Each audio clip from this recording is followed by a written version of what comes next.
agradecer a las personas que escuchan y ven Inversión Alternativa Podcast, que es donde desglosamos el universo de fondos de capital alternativo para el mercado hispanohablante. Siempre lo hacemos de la mano de un experto y ahora mismo tenemos a Carlos Otermin, ¿no? Y antes de empezar con Carlos, agradecer a las personas o bueno, los patrocinadores. Y este podcast está patrocinado por Dili, la plataforma digital de venta de empresas. Gracias a Gerard, el CEO, y a Dili por el apoyo. Carlos, gracias por estar aquí. Muchas gracias a ti, Seb. Súper. Carlos, por confirmar, ¿cómo llevamos nosotros normalmente el podcast?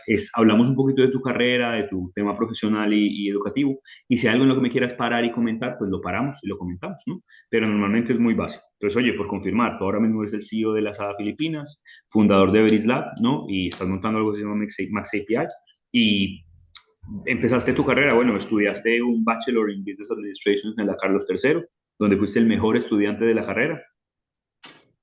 Aparte de eso, entraste en la mina completamente, empezaste en Price haciendo corporate finance durante 4 años. Después estuviste en Accenture, ¿no? Durante un año. Y en 2015 te fuiste para Filipinas a trabajar en la SADA. Entonces, desde la SADA también, desde Filipinas, has montado Buco Ventures, has montado, pues, oye, Verislab y Max API. Y aparte de esto, pues eres un influencer en Twitter, ¿no? En fin, Twitter tienes 20.000 followers, ¿no? Pues cada vez que posteas una foto de un vino, se vuelve viral el vino. Entonces, ojalá esto se vuelva viral. Carlos, algo que comentar. A mí me encantaría comentar o que nos dijeras más o menos cómo fue la decisión de irte de España, de Accenture, a Filipinas, a la SADA, ¿no? De consultor a VP de ventas. Interesante ese paso pequeño. Lo que tú quieras, yo libro abierto y encantado de comentar.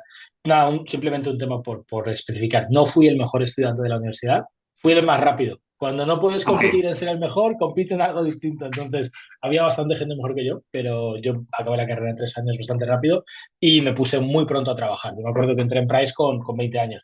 O sea, no tenía prácticamente ni idea y la gente era muy, muy buena y aprendí bastante rápido. Si quieres que hablemos un poco de la decisión de marcharme, bueno, yo es que tengo un pequeño problema personal, es que soy un poco negativo con la marcha de Europa y de España, es algo que hemos comentado muchas veces y como decías, hablamos de vez en cuando en Twitter que a mí personalmente me apetecía mucho vivir fuera y sobre todo yo lo que veía eran los retos y la dificultad de hacer una carrera profesional en un contexto bueno, desaceleración económica y de tantos problemas macro como el que yo veía en España en su día, ¿no? Y bueno, por desgracia creo que acerté porque la situación que yo vivía en su día en Big Four y en consultoría creo que solamente ha ido a más. Y la verdad que he tenido muchísima suerte y estoy muy agradecido de poder estar en Asia y de poder disfrutar un poco de todo este crecimiento y de esta bonanza que está viviendo sobre todo el sudeste asiático y de esta oportunidad, ¿no? El salto siempre de consultoría o de mundo más financiero a un rol más operativo de gestor de una compañía es complicado y sobre todo en mi caso, al ser una empresa tecnológica y de e-commerce, era muy complicado para mí el aprender de producto y de tecnología, pero bueno, no me arrepiento. Fue duro en su momento, pero muy, muy interesante y ahora la verdad que me pasa un poco lo mismo saltando de e-commerce a cripto y a productos financieros y a fintech, que al final lo que tú sabes de forma más tradicional, luego te das cuenta que, oye, aplicarlo a un mercado nuevo, aplicarlo un poco, como digo yo, de Web 2 a Web 3 también tienes una curva de aprendizaje tremenda, ¿no? Así que, bueno, siempre me gusta aprender, siempre muy curioso y disfrutando. perfecto. Gracias, Carlos. Y hablemos un poquito entonces de Verislab y de Max API, ¿no? Cuéntanos un poco el proyecto en el que estás trabajando, que es extremadamente innovador, ¿no? Y es muy alternativo, literalmente, ¿no? Sí, bueno, yo te agradezco mucho porque soy lector, además soy muy fan de Dili, muy fan de todo lo que haces a nivel de finanzas y yo sigo muy pegado al mundo de corporate finance, al mundo en general de inversiones. Y lo que queremos hacer, bueno, mi socio Jorge Snura y yo, Jorge además tiene su foco muy potente en todo lo que es blockchain. Él ya hace tiempo que dejó los otros proyectos que tenía para enfocarse puramente en blockchain, tanto desde Turing Capital como desde Veris Labs. Y realmente lo que tenemos con Veris Labs es una aceleradora de proyectos, sobre todo de blockchain. Entonces, arrancamos hace 3 años con un foco en proyectos de blockchain fundamentalmente ligados a lo que sería más el espacio de DeFi. Nos enfocamos mucho en Decentralized Finance porque creemos que es donde realmente hay mucho beneficio del ecosistema y hay mucho efecto red. Es decir, cuando miramos toda la parte de finanzas, que los dos venimos mucho del mundo de las finanzas y nos gusta, creemos que hay mucho por hacer en la intersección de toda esta parte de descentralización, de finanzas descentralizadas, con casos de uso en torno a inversión, a préstamos y a intermediación, ¿no? Entonces, cuando arrancamos Veris Labs hace 3 años, lanzamos primero un protocolo realmente era un protocolo que permitía pedir préstamos contra activos financieros. Es decir, podías pedir préstamos contra cualquier producto denominado como un NFT. Entonces, al principio teníamos préstamos en torno a profile pictures, préstamos en torno a activos reales. Por ejemplo, uno de nuestros productos más clave eran los relojes, los diamantes. Tuvimos bastante éxito, bastante volumen de préstamos con incluso activos ligados más al gaming, ¿no? Pero lo que hemos visto ahora, a raíz de todo el trabajo que hicimos en torno a blockchain y todo el trabajo que hicimos en torno a préstamos, desarrollamos desarrollamos nuestro propio algoritmo, nuestra propia forma de optimizar yields para poder maximizar el retorno de la inversión. Al final tú tienes que tener en cuenta que, por ejemplo, en Unlock teníamos casi $1 millón de TVL, donde había mucha gente que depositaba su dinero para que nosotros lo utilizáramos para prestar a la gente que pedía prestado contra los activos que tenían como colateral. Y en un momento dado nos dimos cuenta que no teníamos todo el dinero colocado, es decir, siempre teníamos pues un 30 o un 40% del dinero que estaba sin deployar, que estaba idle, porque estábamos esperando a que alguien pidiera un préstamo. Entonces, nos enfocamos mucho en encontrar más oportunidades para invertir y a raíz de eso lo que nos dimos cuenta un día es que realmente eso era algo que podía interesar a terceros, ¿no? Porque nosotros estábamos resolviendo nuestro propio problema, ¿no? Siempre cuando hablamos de startups, de emprendimiento y de innovación, yo creo que los negocios más interesantes suelen empezar casi sin vocación de negocio. Es decir, tú estás resolviendo un problema que tienes y de repente te das cuenta que es un problema que mucha más gente tiene. Entonces, decidimos que, ya que nosotros habíamos construido ese modelo para continuamente estar mapeando cientos de estrategias de todos los protocolos, de todas las distintas cadenas, que eso era algo que podía interesar. Entonces, lo sacamos como un producto separado y lo que estamos haciendo ahora es básicamente, lo hemos sacado totalmente como producto separado, compartimos inversores, porque al final los inversores que tenemos vienen de la ronda que hicimos en su día inicial de 4,5 millones con inversores tier 1 del ecosistema de blockchain, pero lo que estamos viendo es que, por ejemplo, hay mucha gente que le atrae mucho más el perfil de un protocolo como Unlocked, que está más ligado a activos financieros reales y a préstamos en torno a activos que tienen un valor mucho más tangible, y ahora estamos viendo que hay mucho otro tipo de gente que lo que le interesa más es ser parte de un producto como MaxAPY, que bueno, ahora te contaré más, pero básicamente nuestro foco, y como vemos MaxAPY, es básicamente como un robo-advisor para cripto, es decir, estamos escaneando miles de estrategias en tiempo real y hemos desarrollado, utilizando inteligencia artificial, hemos desarrollado un poco nuestros propios algoritmos y nuestros bots que están continuamente escaneando más de 20 cadenas en tiempo real y maximizando la yield de forma que están rebalanceando los pesos de las estrategias en tiempo real. Así que bueno, para mí es casi que siempre hablamos, es casi como un indexa de cripto, pero la gran ventaja y lo que resuelve es que mapeamos muchísimas estrategias, pero además te hacemos de forma real el rebalanceo y el alocar a distintas estrategias, mientras que te estamos mostrando todas las estrategias y lo que hay, y realmente la yield que estás obteniendo, lo que hay detrás de cada portfolio, pero por lo menos te estamos haciendo en tiempo real el allocation y estamos haciendo en tiempo real el mapeo y lo que es la estrategia y la optimización, ¿no? Que yo creo que es donde está más el valor. Porque al final sí que en el espacio hay gente que se dedica más al curation, ¿no? A encontrar estrategias y compartir estrategias, pero al final tú tienes que pasar horas moviendo el dinero de un lado para otro, gastando muchísimo dinero en gas e intentando encontrar distintas estrategias y al final es demasiado tiempo que aunque tengas mucho dinero gestionado, no merece la pena, ¿no? Completamente. Entonces, por confirmar, es un indexado de criptos, ¿no? Lo podríamos dejar así a grosso modo, ¿no? Sí, Especialmente sí. para los que escuchan el podcast, ¿no? Que no estamos tan metidos en el tema cripto ni DeFi, ¿ok? Al final, el tema fundamental es, no estamos indexando solamente equity o solamente fondos, lo que estamos haciendo es que le estamos dando yield, con lo cual es una cuenta de rentabilidad, es decir, tú lo que estás obteniendo es una rentabilidad, pero puedes estar expuesto a través de stablecoins o expuesto a través por ejemplo, de moneda como tal. Tenemos estrategias nativas en Ethereum y tenemos estrategias en stablecoins. Listo, súper. Hablemos un poquito del tema cripto a nivel global, ¿no? Porque, y vamos a hablarlo mascadito, Carlos, ¿no? Porque estás hablando con Sí, gente, sí, sí, sin la problema. gente que escucha el podcast, ¿no? Somos todos un poco ignorantes del tema cripto por decisión personal, ¿no? Entonces, si yo miro el tema cripto a nivel global, salió un informe hace 3 semanas o 4 semanas, ¿no? De Block, en The Block, que decía que los assets under management habían caído casi un 30% del pico, ¿no? En todo el tema cripto, a 133 billions. ¿Cómo ves tú Sí, esto? Oye, ¿esto era lo que esperabas? ¿No? ¿Cómo me va a afectar a mí si yo invierto en Max API? muy buena pregunta. Bueno, yo aquí veo dos temas separados, ¿vale? El primer tema que creo que es importante es a nivel de tendencia, a nivel de mercado, estamos ahora mismo purgando un poco la euforia salvaje de lo que fue el año pasado. Es decir, tenemos que entender que en los últimos 2 años hemos pasado de que la mayoría de los tokens y la mayoría de los activos estaban cotizando a un 70-80% por debajo de lo que habían estado durante el pico de COVID, durante 2020-2021. Tuvimos un recorrido muy, muy potente y una mejora tremenda, sobre todo en el 2024, especialmente a raíz de un poco de no solamente las elecciones, sino además mucho entorno macro, mucha más certidumbre regulatoria y un poco se descontaba que ya iba a haber anuncios pues, de reserva, un poco la reserva estratégica en criptomonedas y demás. Y ahora lo que estamos viendo es un poco la vuelta a la corrección y a la normalidad, porque la incertidumbre en general afecta mucho más a este tipo de activos. Hay que tener en cuenta que son activos con un portfolio de riesgo mucho más alto, con lo cual, en general, cuando ves la cotización del Nasdaq, la cotización de empresas tecnológicas, la volatilidad es mucho más alta en estrategias de criptomonedas, ¿no?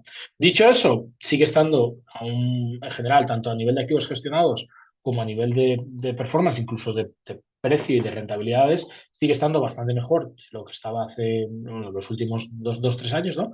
Y lo que estamos viendo es que hay mucha más actividad real de adopción a nivel de retail, mucho más negocio y mucho más ecosistema, ¿no? Entonces, yo creo que esa es un poco la primera parte a nivel macro. La segunda parte a nivel de inversión y de cómo te puede afectar.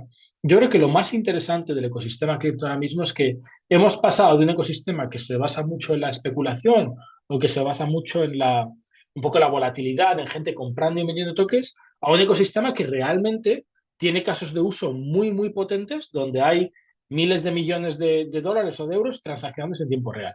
Ahora mismo lo que estamos viendo es que el número de desarrolladores en blockchain está en el valor más alto de los últimos 10 años. Entonces, hay mucha gente desarrollando aplicaciones.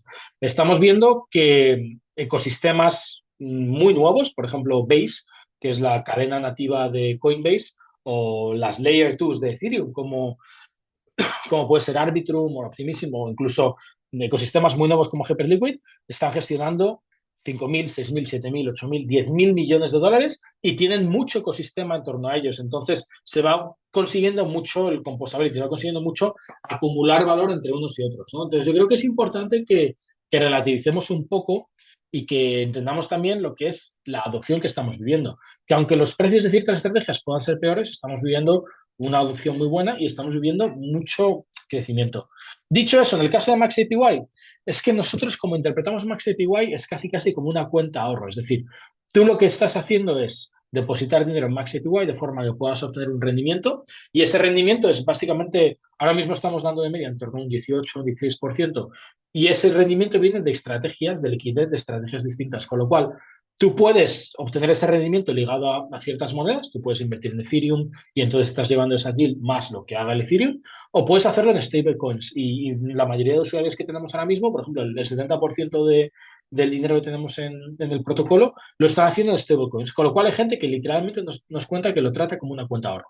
Ellos ponen el dinero en USDC y reciben un 12, un 13, un 14% sin ningún dolor de cabeza, ¿no? Entonces, al final yo lo que veo es que con el crecimiento de las stablecoins y con tanta exposición a productos cripto que luego pueden estar denominados en dólares, se reduce también mucho el riesgo de según qué estrategias y de según qué activos, ¿no? Interesante, Carlos. La verdad es que en comparación al resto de activos de inversión alternativa, ¿no?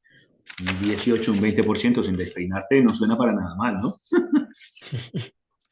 Siempre tienes un poco el riesgo detrás, el riesgo contrato, el riesgo ecosistema o el riesgo de contraparte, por eso siempre mostramos todas las estrategias que agregamos.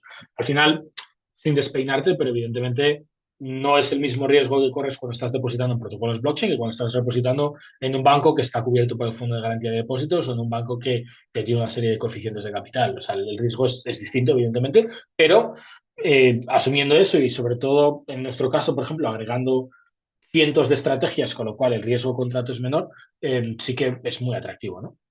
Perfecto, súper. Oye, hablemos un poco más a nivel España, ¿no? Por dar unos datos del poquito research que he podido hacer en esta semana, estamos hablando de que hay un informe del año pasado que dice que hay 4 millones de personas con criptos en España, ¿no? España es uno de los top 20 países en el mundo. Hay 128 firmas con permisos de criptomonedas en España, según el regulador. Santander, BBVA, CaixaBank han pedido, ya les han dado la licencia de trading y de depositaria en España. Y hay fondos alternativos muy conocidos como Miralta, AIG o Anbank, que han lanzado su propio fondo de criptos, ¿no? ¿Cómo estamos viendo el tema en España? ¿Cómo lo ves tú exactamente? Yo lo que veo aquí, Seb, es que España tiene un ecosistema financiero y bancario muy potente. Entonces, lo que pasa es que al final, a medida que las grandes firmas que tenemos, y tenemos firmas que son muy potentes a nivel europeo y que son bastante avanzadas, a medida que el ecosistema ha madurado y que muchos de los bancos a nivel internacional han entendido bueno, que hay que tener exposición a blockchain, cuando estamos viendo que a nivel macro hay países que están gestionando su reserva en blockchain o que están teniendo parte de su reserva en blockchain, estamos viendo que hay compañías que tienen parte de su reserva en blockchain, yo creo que al final, a medida que va madurando, muchas veces lo que las entidades financieras consideran es que tienen que tener algún tipo de exposición, ya sea de cara a aprender o de cara a tener una exposición mínima un poco por estrategia, es decir, aunque sea una exposición mínima, te cubres el downside y el upside. O sea, hay muchos gestores que están ahora mismo deployando capital y que están, pues bueno, tomando posiciones de un 1, un 2, un 3%, incluso gente líder a nivel mundial como Ray Dalio o algunos de los fondos siempre tienen algún tipo de posición para intentar tener un poco esa asimetría en la inversión. Entonces, yo creo que a nivel de inversión, mucha gente tiene interés y mucha gente quiere participar. A nivel de retail y de minoritario, lo que es cierto, como comentabas, 4 millones de personas, hay muchísima gente que ha entrado al mercado, sobre todo en los últimos años, un poco al, al calor de las rentabilidades y un poco con el hype, ¿no? Con ese FOMO de la volatilidad y de, pues mi amigo compró y subió tanto, o a raíz de también de mucho escenario de volatilidad que hemos vivido, no solamente ligado a Bitcoin, ¿no? Porque al final muchas veces la gente piensa en criptomonedas, piensa en Bitcoin, pero ligado mucho más a las monedas, un poco a las altcoins y a las monedas mucho más volátiles. Tienes que tener en cuenta que estamos viendo monedas, pues bueno, simplemente Solana ha tenido variaciones de un 20 veces arriba, 10 veces abajo en el último año, ¿no? Y luego dentro de eso también el ecosistema Solana ha tenido muchos de estos meme coins, muchas monedas pues tuvimos la moneda de Trump y todo tipo de monedas nuevas donde había mucha especulación. Entonces, hay mucho interés tanto a nivel de entidades financieras como a nivel retail. Pero yo lo que veo es, independientemente de las monedas, de la especulación, yo lo que veo muy importante es que hay muchas entidades financieras españolas que están construyendo sobre la blockchain. Lo que estamos viendo con BBVA, con Santander, con muchos de los bancos que están utilizando blockchain para cosas reales. Es decir, ahora mismo hay casos de uso en torno a stablecoins que tienen todo el sentido. Hemos visto que Stripe compró una compañía por más de un billón porque les aporta mucho valor y les viene bien para intermediar a nivel de pagos. Por ejemplo, pagos a raíz de tener micropagos en cientos de países, muchas veces la blockchain es una alternativa más eficiente y más barata. Estamos viendo gente que está utilizando blockchain para tema de préstamos, especialmente para préstamos P2P. Estamos viendo empresas líderes, por ejemplo, Securitize con Carlos Domingo, que son fuera de serie. Securitize es la empresa líder a nivel mundial no solamente en tokenización, sino en volumen en torno a tokenización. Están gestionando casi 2.000 millones de dólares ahora en fondos tokenizados en la blockchain en torno a BlackRock. Entonces, no me quedaría tanto con el interés retail o un poco con el FOMO al calor de la inversión, como con el hecho de que hay muy buen ecosistema y de que hay mucha gente construyendo y utilizando la blockchain para casos de uso financieros puros y duros que hace unos años se hacían en fintech. Es decir, que esa transición un poco de la web 2 a la web 3 y que ese tipo de casos de uso, con un marco regulatorio muy claro, porque ahora con la MiCA hay un marco regulatorio mucho más claro y con unos perfiles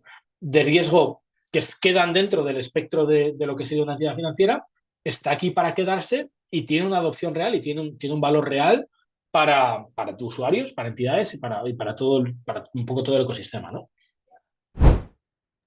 Hablemos un poco de la MiCA, ¿no? Ya que lo tocaste, ¿no? Porque es el nuevo reglamento que entró en materia en enero, ¿no? El 5 de enero de este año. Cuéntanos un poquito, a grosso modo, para los que no estamos muy al tanto de la industria, qué significa esto para nosotros o qué significa esto para la industria en Europa, ¿no?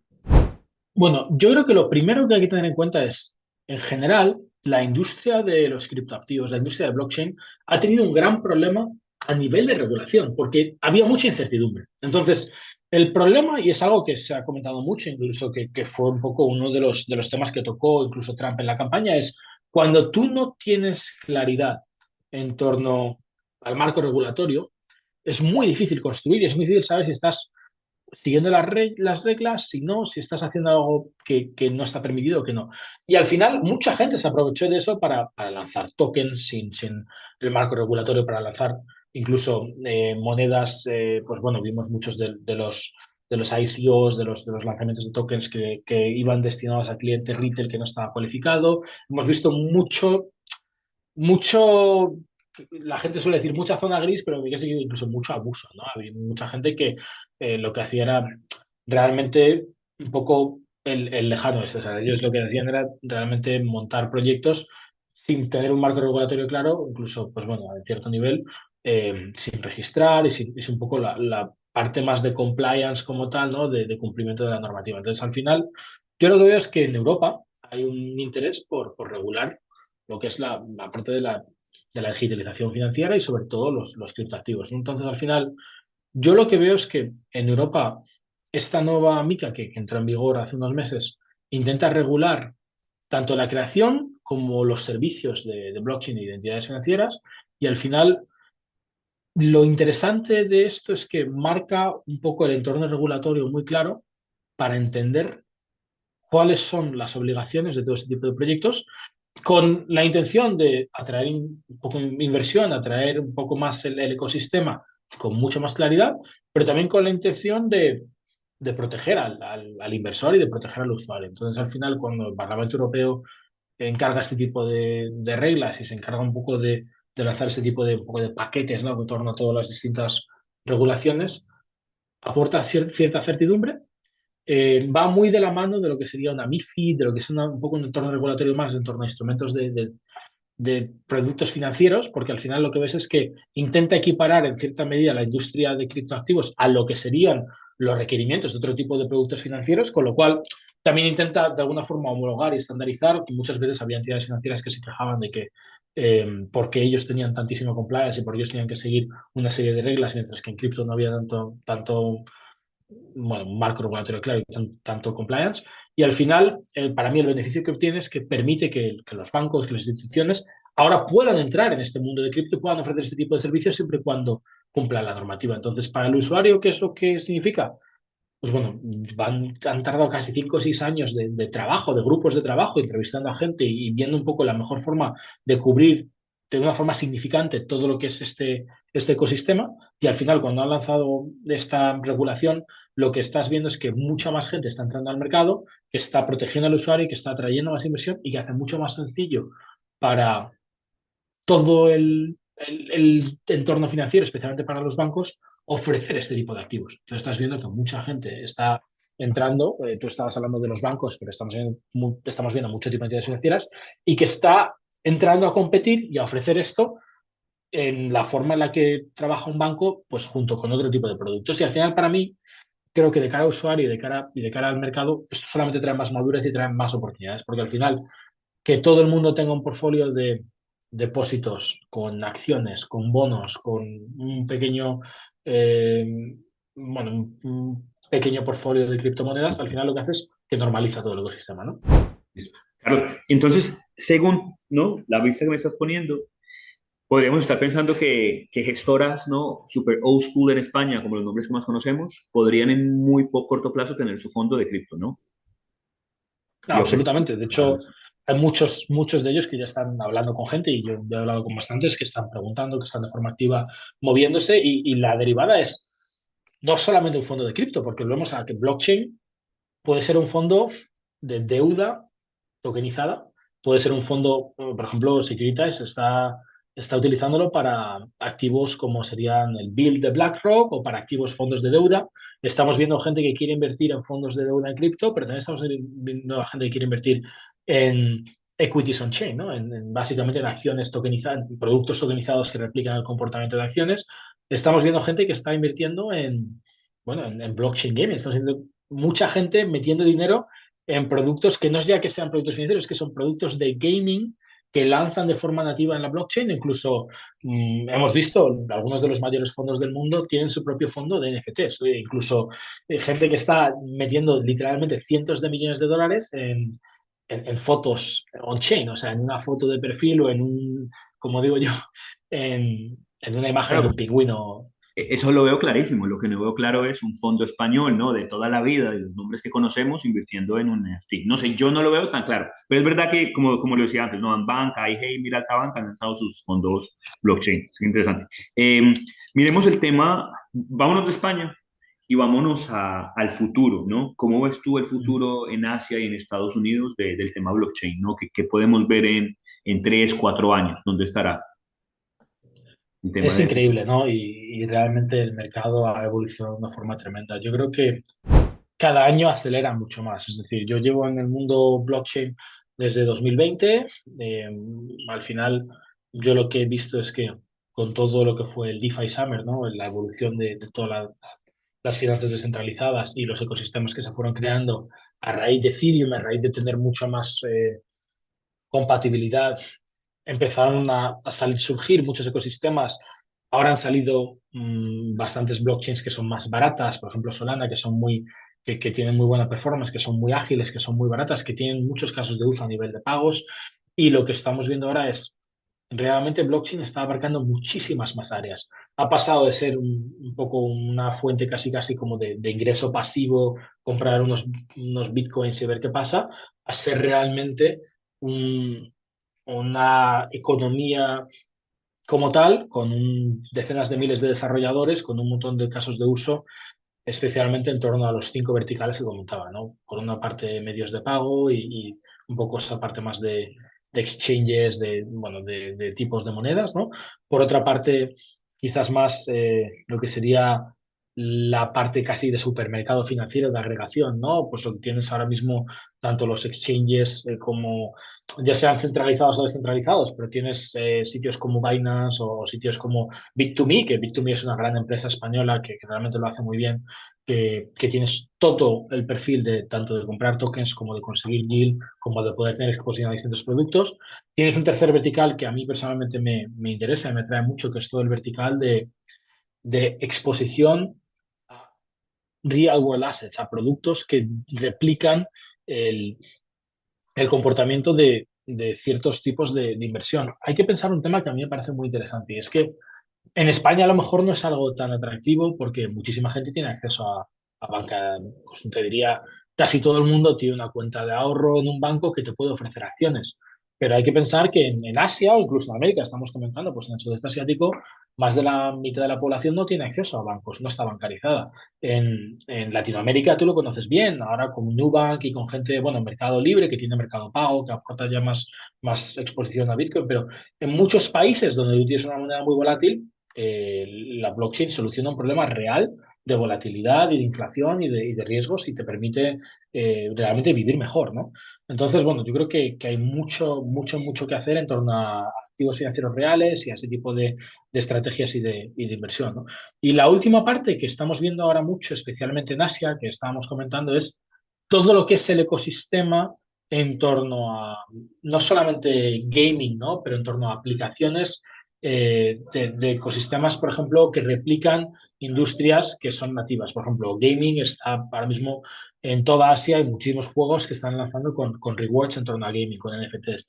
Pero también estamos viendo muchísimos proyectos que lo que están haciendo es llevar cripto a casi casi a la calle, es decir, no solamente pagos en torno a cripto, sino rewards en torno a cripto, ¿no? Tienes, por ejemplo, Polygon, que lo están utilizando un montón de empresas, desde Coca-Cola hasta Starbucks, para programas de loyalty, para programas de un poco de membresía. Entonces, yo creo que hay 4 verticales muy potentes, pero sobre todo a medio y largo plazo, lo que vamos a ver es que las barreras entre lo que es cripto y lo que es blockchain y lo que es fintech se difuminan mucho, porque realmente lo que tú acabas por utilizar es realmente simplemente una wallet. En el momento que hay una wallet, pues no tiene mucha diferencia tener una wallet en MetaMask o tener una wallet descentralizada con tener una cuenta de banco o con hacer un Bizum. Tienes realmente una aplicación bancaria que te permite casi cualquier cosa, ¿no?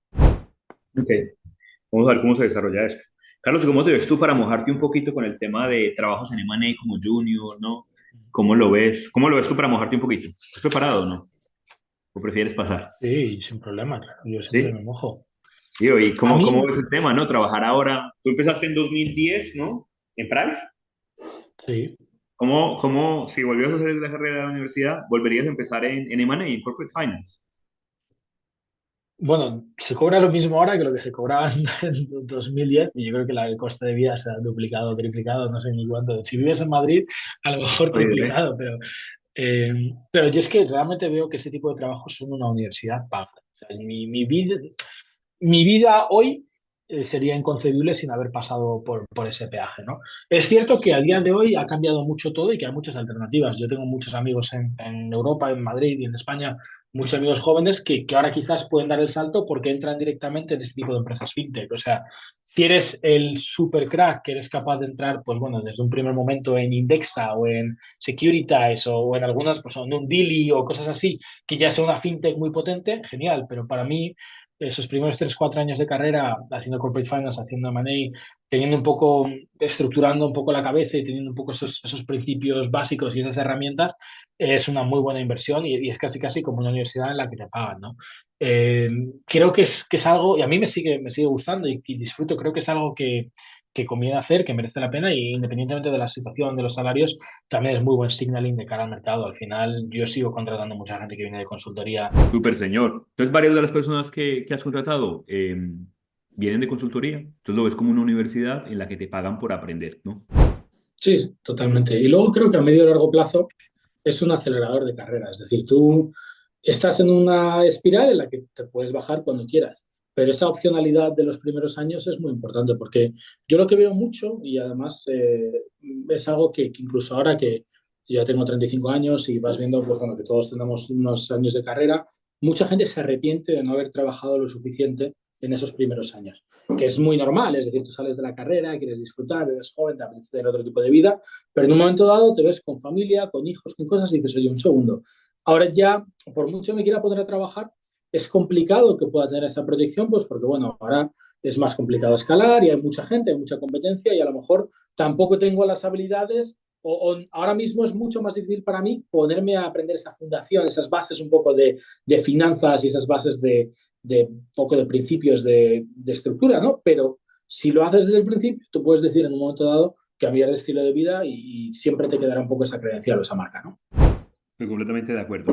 Yo incluso me arrepiento de no haber empezado en banca de inversión. Pero bueno, lo pude voltear un poquito.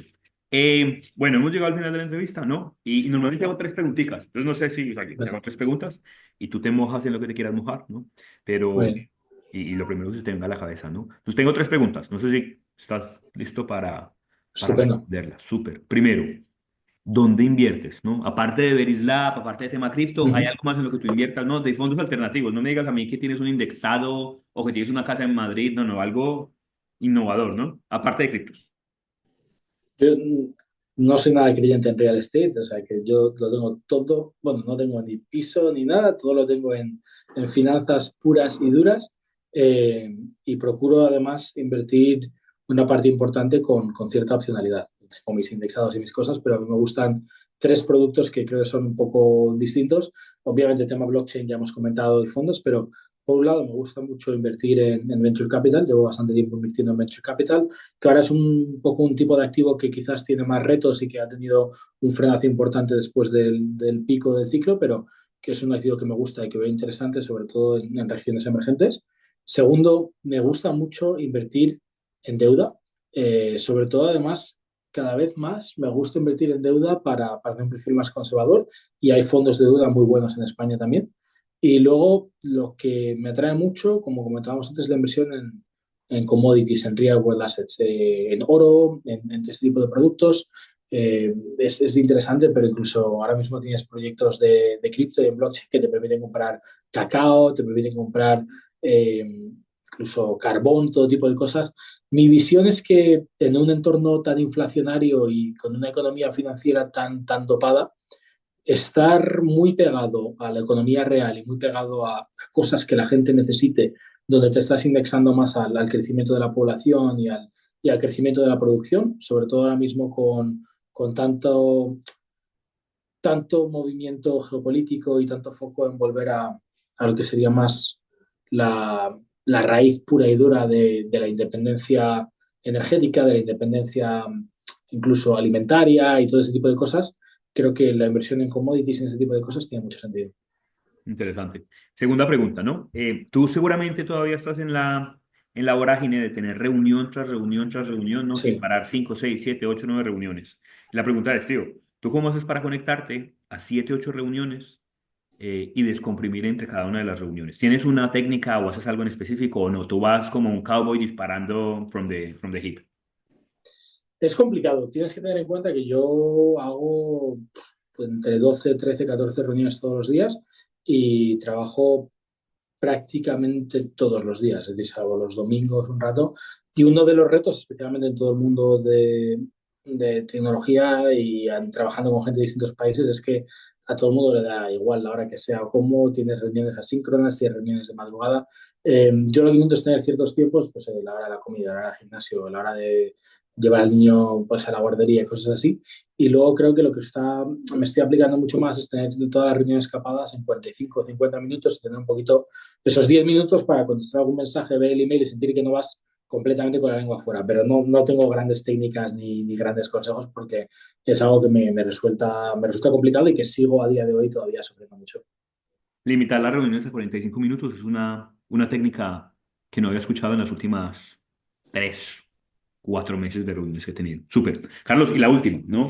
Desde tu punto de vista, aparte del cripto, ¿no? Y específicamente hablando de España, ¿cuál es el activo alternativo que tiene mayor potencial en España, ¿no? En España, y que no sea cripto.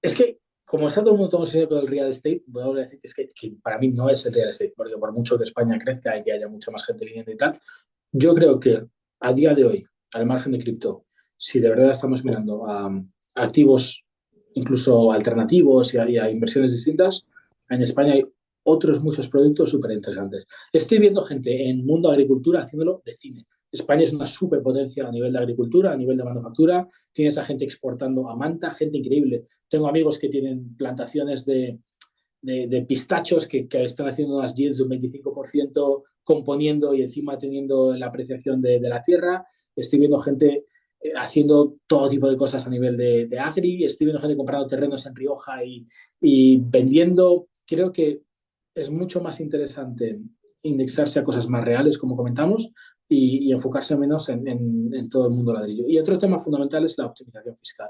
Creo que el mundo de agricultura, el mundo más de inversiones alternativas, incluso todos los temas ligados a activos financieros, tienen mucho menos gravamen fiscal y mucha menos fricción.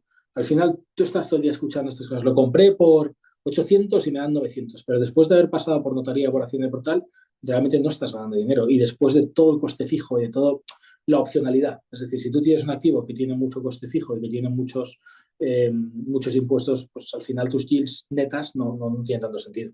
Y el segundo que diría es, sin duda, para mí, el private equity. Yo creo que en España estamos viviendo un momento de relevo generacional brutal, donde hay muchísimas pymes que se quedan sin nadie que las pueda llevar, sin nadie al frente, con gente de 60, 75, 70 años que no sabe muy bien a quién dárselas o cómo, que no tiene un plan de sucesión y hay una posibilidad tremenda. Hablamos mucho de los search funds, que vosotros siempre comentáis que están tan de moda, pero para mí, ya sea un search fund, o sea un PYME, o sea un private equity, yo creo que hay muchísima opción de volver a operar empresas, comprar un negocio de toda la vida y estar en un negocio en el que tengas una capacidad de sacar esos, pues, oye, un 15% de vida y hacer dinero como se ha hecho toda la vida.